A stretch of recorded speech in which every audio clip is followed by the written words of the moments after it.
Hey, welcome back to my channel. I thought that today I would do things a bit differently by essentially doing like a vlog, a day in the life of, because I have a lot of stuff to do for YouTube and I have a lot of stuff to do for my Ko-fi, and it would be nice to do it together. I have been feeling a little bit under the weather today, so I haven't done anything as of yet, but it's okay. I have the day off and I will just try to catch up. First thing is this, which I think I know what it is and I am so excited about it. Is it what I think it is? Yes, it is. Ta-da! I made my own art prints as a thank you to all my Ko-fi members. This one was like the overall favorite from my 10-hour challenge, so much so that I ended up creating a video about it as well. I'm thinking about like embellishing it with paint, so actually going over certain parts of it with some gouache paint, if it will actually work on this. Yeah, so I can make each one extra special and I can make each one like unique in their own right and touch up any areas that I want to touch up, and then I will sign it as well. I think this is a lovely way to make each art print extra special, and it's a nice way to say thank you to all my Ko-fi members. I will be sending out this bonus extra happy mail to anyone who joins my Ko-fi and opts in to receive it within the next 3 days, so definitely check out the link below if you are interested. If you want to catch a sneak peek of the dot cards that I'll also be including, then keep watching. Quite a few people have asked how I managed to balance working full-time as a doctor as well as running this YouTube channel, and to be perfectly honest, I haven't quite worked out the perfect system, but something that I do like to do is to just write out everything that I need to do, and this massive book that I have is essentially where I write all my plans for YouTube and for Ko-fi. So I'm just going to go through some of the things that I want to get done today and give you a few sneak peeks as well, especially when I'm not feeling 100%. It's so helpful because I just need to be able to actually organize. Quite often what I'll do is go back on my other to-do list to see if I've actually done everything that I wanted. I have this really big project planned with Etcher, and as part of it, although it's kind of extra, like they didn't say I had to do this, I just had an idea that I basically want to bring to fruition, so I need to start that painting. But my main aim for today is customizing and actually figuring out how I can customize my art prints. And part of the reason that I was a bit unsure as to whether it would work is because my art prints themselves are quite glossy, like it's quite a smooth surface, so the gouache just wasn't laying on it as it should. It was almost like being repelled by the art print. Felt like the art print was indestructible and it just wasn't accepting any of the gouache. If I lay it on really thick, then it will work. But if you are thinking about doing the same thing and you are a bit stuck and you want to paint on a really glossy surface, then I have the perfect solution for you. So I've added some of this Daniel Smith transparent watercolor ground, but it means that as a result I'm able to paint straight onto the card. I could paint before, but it just meant that I had to add lots of layers, so it's a lot better with the watercolor ground. But the thing is that the whole card now has texture, making just a few changes to each one. This is one that I did earlier. They're still similar, they're still very much, this almost feels like spot the difference, doesn't it? But I hope you can see that there's a bit of a difference to each one, more so like the flowers at the front. There are different types of watercolor grounds. There are some that will leave white layer over the top. There are some like this one that will be transparent. The key thing is that they normally recommend you wait 24 to 48 hours before you apply the paint on top.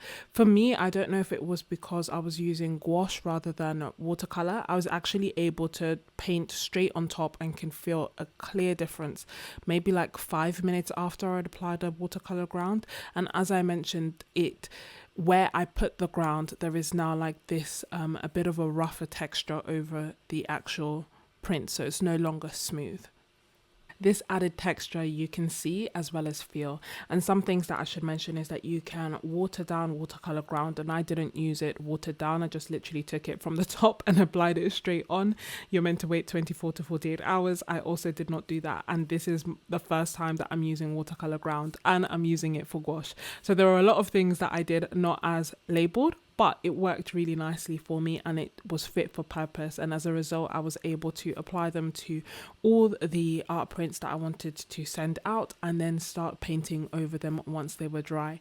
If you're interested in seeing me use it more and experiment with this watercolor ground more, then let me know down below in the comments, and perhaps I will try and use it on different surfaces and also with watercolor so that we can answer some of these questions, because really and truly I didn't know that much about it. I just was very curious and thus bought it a few months ago. I also started experimenting with it a little bit more on the art prints by actually applying it as if I was applying paint, so that the texture on the paper would follow the brush strokes that I had actually put on the original. Completely extra, but I thought it would be a nice touch. If you are watching, then you are a real MVP and I really appreciate you.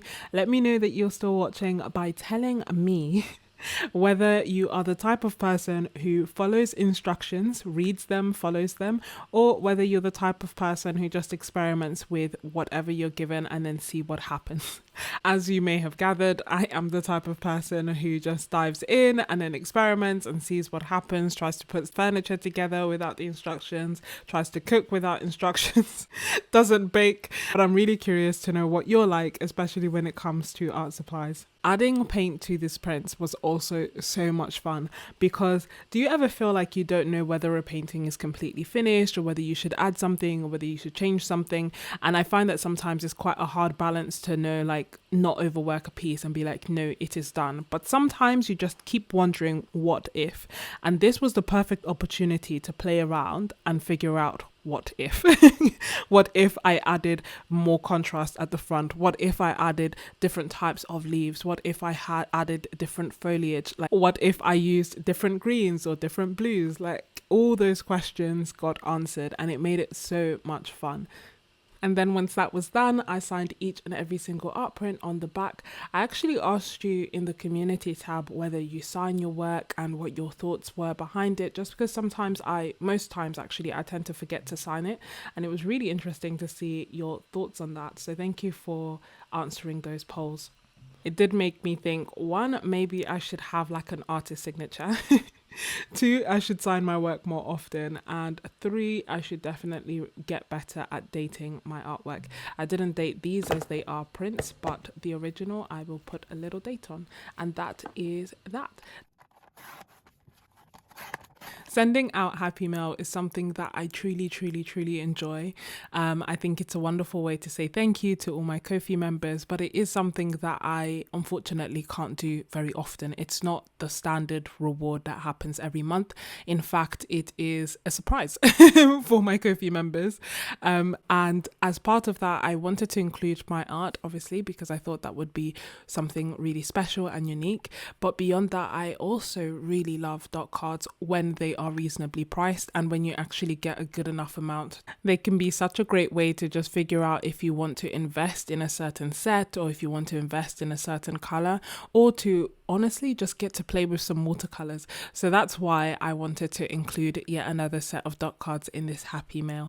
In the past, I have bought, like literally spent money on some pretty poor dot cards. So I think as a result of that, I always make an extra effort to make sure I put a substantial amount of paint to ensure nobody is disappointed by these packages. But I'm really curious to know if you would have any other suggestions for Ko-fi rewards or rewards that you would like to get from me as an artist. I was just too tempted. So my initial plan was to just do the dot cards, not swatch them out for myself and leave it all as a surprise. But spoiler alert, I'm just too curious, especially given how much I love the other set, Flower Fire, and I'll link the video for you as well. So I'm going to do really quick swatches. Just really want to have a look at the colors. Ooh, who knew I loved shimmer? Oh my, can you see the green, the blue, the red, the brown maybe? And this one started changing as well. And this is 3, 2, 1. I put too much paint. This is why I work from pans. Look at that. This is like a completely different set to the other one. And they are stunning. I think one piece of advice that I would give for all the Ko-fi members who are going to receive this is to maybe do the swatches on a bigger piece of paper so that you can really see it. So you may have to cut the swatch card so that you can do really big swatches, because the more I swatch, the more these colors change. Like, this is insane. So this is 323, which is PBK7, which I find interesting because it looks gold. It looks like a beautiful solid gold. I don't see any other color. Then this is 327, which is PR146 and PB36. And let's see. Next we have PB29, which is PR122 and PB28. Whoa, it looked like gold, like dark gold. So I didn't expect any of this beautiful color underneath. And then we have this, which is 312 PG7, and this is so beautiful. I think this is one of my favorites. It is so bright. What a stunning color. Then we have this 317, ooh, which is PG7 and PY3. It's like a beautiful shiny green. And last but not least, we have 305, which is PR146. And these are just some close-ups of all the colors. These two in particular, the first two are chameleon. So depending on where you look at them in the light, they actually change color. So you may see some red and then you may see some blue. This is the second SuperVision set that I have swatched, and they are just so beautiful to look at, so unique. This set, Ocean Paradise, as the name may indicate, is a lot cooler than the one that I swatched earlier, Flower Fire, but I will link it for you up above if you're interested in looking at it, because it honestly had some of the most spectacular colors I have ever seen. They just shimmered in such a beautiful, beautiful way. I truly hope that everyone who gets these dot cards enjoys them. I have put a massive amount so that you can truly play with them and determine whether I have given you enough or whether you want to invest in getting the full set. I'll leave a link down below in case you're interested, and if you want to join my Ko-fi as well, then I'll leave a link down below for that too, as you will get this happy mail if you join within the next 3 days. If you want to see the swatching of the other SuperVision set or any of the other paints that I have loved over the past few months, then definitely check out these playlists here. Thank you so much for watching, and I will see you next week. Bye!